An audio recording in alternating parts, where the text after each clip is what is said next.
Coming up in today's news, an AEW Dynamite Disaster, Eva Marie's Raw plans revealed, the date for the draft, and was that the worst Raw ending ever? Please give us a subscribe and enable notifications for daily wrestling news. Support WrestleTalk! Make WrestleTalk.com your homepage for all the latest breaking wrestling news. You don't have to be on the Khancoin media payroll to see that things have been looking pretty good for All Elite Wrestling recently. Nevertheless, you're the best, Tony! An excellent Double or Nothing pay-per-view, which is reportedly the second best performing the company have ever done, signing Mark Henry from out of nowhere, and Andrade debuting for the promotion on last Friday's Dynamite. But therein lies the disaster. Friday's episode of Dynamite, where it's been shifted from its normal Wednesday night slot because of the NBA playoffs, and it's now done its worst rating in the show's history for the second week in a row. Friday's Dynamite drew an average of just 462,000 viewers, which is down over 37% year on year. While there are many caveats to this, like it not being the regular time slot, there's still definite cause for concern for the promotion. Firstly, this is the second show in the time slot after the 28th of May's Double or Nothing Go Home episode, which drew 526,000 viewers. This means AEW lost almost 60,000 viewers, 5% overall, despite it not being the first week of the move and with a post-pay-per-view bump. Secondly, these low ratings could continue through the rest of the month, as the NBA will continue to push Dynamite onto Friday or Saturday nights, derailing a lot of the momentum the show has built up this year. Thirdly, NXT managed to beat AEW, which they hardly ever do. And fourthly, and why this is a much bigger deal than just Dynamite getting shifted to Fridays through June, is AEW and TNT's future plans. Friday nights currently does not look like a good time for more wrestling programming. AEW's second show, Rampage, is set to premiere this August the 13th on TNT. The idea being people will have just watched WWE SmackDown on Fox and they'll flick over to watch more wrestling, which rather misses the point of a third hour of wrestling on Monday nights being seen as an objectively bad idea, even when Raw is good. Do you think AEW putting their second show after SmackDown is a good idea or doomed for wrestling burnout? Let me know in the comments down below, because I'll be replying to as many people as I can for the first 30 minutes after this video goes live from out of Broware. Speaking of rampages, congratulations to the new IWGP Heavyweight Champion Shingo Takagi, who beat Kazuchika Okada at Dominion yesterday after Will Ospreay vacated it due to injury last month. Will wished his successor well, tweeting, "Congratulations, Shingo.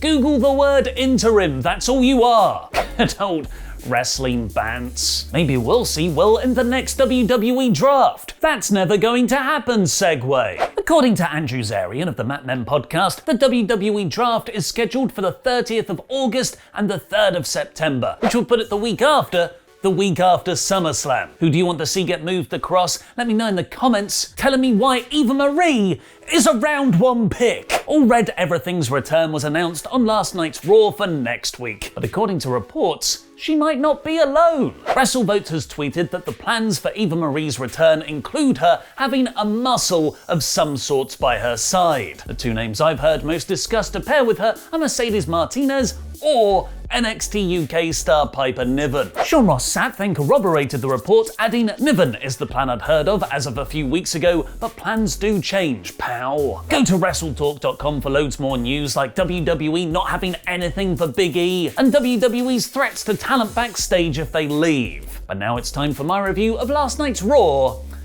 in about 5 minutes. Thanks for your support on Patreon. He can last Sean for longer than you in the ring, and fantastic Mr. Good Old Fox.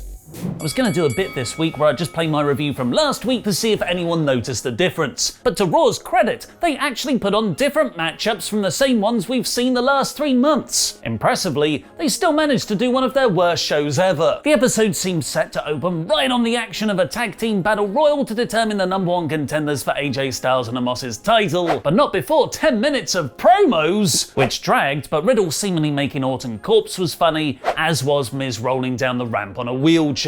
I'm a simple man. The match saw Mason T-Bar dominate early, but getting eliminated by everyone teaming up. Riddle saved Orton from a Kofi Kingston elimination, but the Viking Raiders got rid of both of them off the distraction, meaning they won. I expected RK Bro to win this match, and I'm glad they didn't. SummerSlam is a much better fit for them going for the titles, and it allows their story with the New Day to breathe.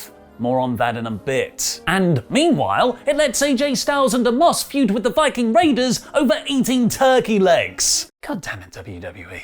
Elias got attacked by a shaved head Jackson Riker next, and then he ran out during the ensuing match. They really do seem to be doing a PTSD angle here, which I fully entrust WWE to handle sensitively. Bobby Lashley had to finish up entertaining his sisters before his contract signing. Wow, that man loves his family. So, like a man who's just listened to a history podcast and really wants to tell you about that part he found interesting, Drew took the time to tell the story of King Bruce losing a battle and to vote Scottish National Party. Bobby eventually came out and demanded if Drew loses, he can't face Lashley for the title again. Huzzah! So Drew said he wants it to be a Hell in a Cell match, and MVP said that's fine.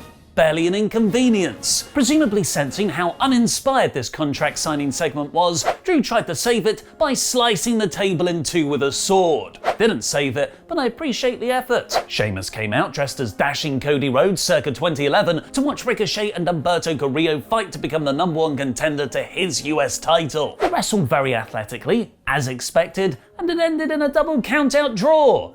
Also as expected. Cedric Alexander is trying to get over a disrespectful rookie vibe. He's been on Raw for 5 years. He worked noticeably slower for Jeff Hardy to go through his usual spots, and then Hardy won clean with a swanton bomb. Way to build that new character, Cedric. Evolution was then announced for next Monday. They cut back to Corey Graves edging at his desk, and then came Charlotte Flair and Rhea Ripley having to tag against Nikki Cross and Asuka. But how will they coexist? The answer is they don't coexist. Like, not even once. After definitely not Raw general managers Adam Pearce and Sonya Deville booked the match, totally throwing away whatever heel storyline they once had when Sonya was helping Flair, remember that? The tag continued WWE's fascinating experiment on seeing how unlikable they can make Rhea Ripley. Despite apparently being a babyface champion, her and Flair did blind tags, hard tags, and made Cross look utterly useless, getting worked over by two people who were practically ignoring her. She eventually hot tagged Asuka, who somehow hot tagged Charlotte to beat Ripley with a natural selection, and Cross got the pin. So the champion was pinned like an idiot. Asuka and Cross celebrated a meaningless victory like idiots. But at least Charlotte looked good. Mansoor reversed Drew Gulak's tight hooking pin to win, which was a nice detail to play into Ali telling him backstage not to trust anyone. Then came another really nice detail in Riddle versus Kofi Kingston, set up off the angle in the Battle Royal earlier. Riddle hit Orton's draping DDT, continuing the theme of them both using each other's moves, but then got carried away, wanting to hit an RKO too. Kofi had that scouted though and won, while Orton walked off in disgust. What was really interesting was Kofi's promo backstage beforehand. MVP approached Kofi alone, blaming him for Kofi Mania petering out. Kofi then cut a great passionate promo about being a role model, but then did show a lot more aggression against Riddle in their match. Really hope this is building to something. Specifically, Kofi turning heel and being managed by MVP, which would also create a heel versus face dynamic in the New Day versus RK Bro feud. But we can only have so much quality, because what came next was one of the worst endings of Raw I've ever seen. After running a promo about Alexa Bliss without ever showing a clip of The Fiend, like this was always hers and hers alone's character, Shayna Baszler came down for an in-ring playground segment. It was obviously pre-taped with multiple camera angles, which could only mean one thing: spooky. Spooky, spooky, spooky. Shayna wouldn't apologize to a doll and stamped on Lily's face. This prompted spooky effects like lights flickering, pre-prepared pyro spots, and presumably fake Eric Rowan pulling down scaffolding backstage. Shayna ran away and locked herself in a dressing room backstage in Kevin Dunn's nauseating camera cuts. This is the company that said they want to be Marvel last week. The company that's always said, "We make movies." You sure do. Movies. Baszler barricaded herself in the room, but just like Hulk Hogan seeing the Ultimate Warrior, Shayna saw Lily the doll in a mirror's reflection, but it wasn't there in real life. The commentators could see it too, just to make sure everyone does look stupid. Shayna punched the mirror, and that's how the show ended. What's wrong with the Fiend? Sure, he burned a few people, but he was still good.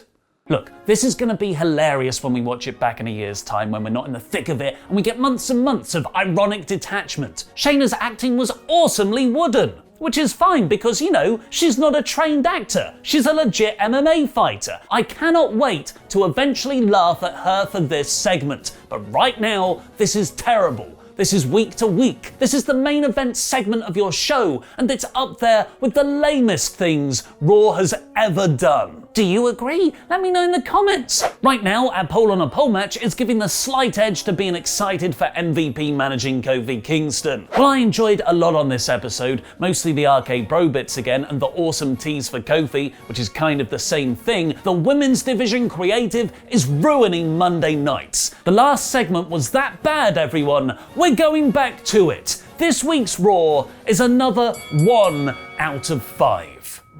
It is a truth universally acknowledged that if someone brings out a book or a video game based on a currently existing movie, that book or video game will be a honking wheelbarrow of butts. In the board game world, that was the case for the longest time. Most games based on movie IP consisted of slapping a Star War on an existing brand and knocking off for a lunchtime swim in their vast pool of simpletons' cash.